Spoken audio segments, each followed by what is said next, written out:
On the International Day in support of victims of torture, we recognize the bravery and humanity of victims and survivors of torture around the world.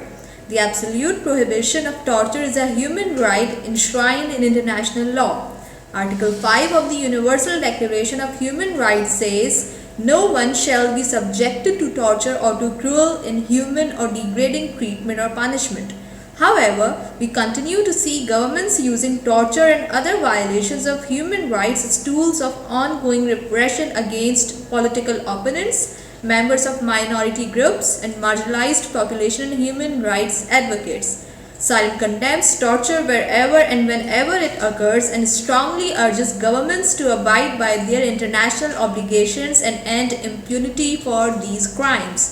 Today is an opportunity for all around the globe to unite against torture and urge truth, justice, and accountability for perpetrators of this human rights violation.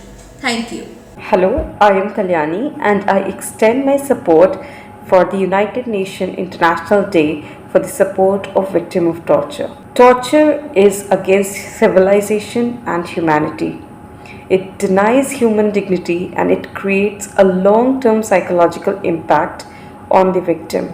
The structure of caste that is at the center of society privileges certain community while it denigrates many others as untouchables and inferior. The caste structure is inherently violent and it unleashes multiple forms of torture on Dalit and low caste communities. The women from these communities are doubly marginalized and they are subjected to everyday violence and torture by the dominant caste communities. So on this day of United Nations International Day for support of victims of torture, we must pledge to end torture and violence in all its form. Today I would like to express my deep empathy for all of those people who have suffered from being a victim of torture. Torture is when someone is forcefully being attacked physically, psychologically, emotionally and mentally, being accused and traumatized, or he or she is given different techniques of brutal punishment which their brain cannot handle, their body cannot handle. Just escape from that torture.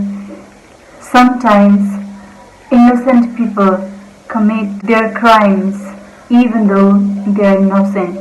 In the South Asian context, the minority groups are the more vulnerable to become a victim of torture, especially women, older people, people from lower access of the opportunities in the community. What it actually feels being a torture on a regular basis. There is no lights and colors of the life. There is no more hope and trust for living, and long-term psychological and physical damage in the victims today. So let's break the silence.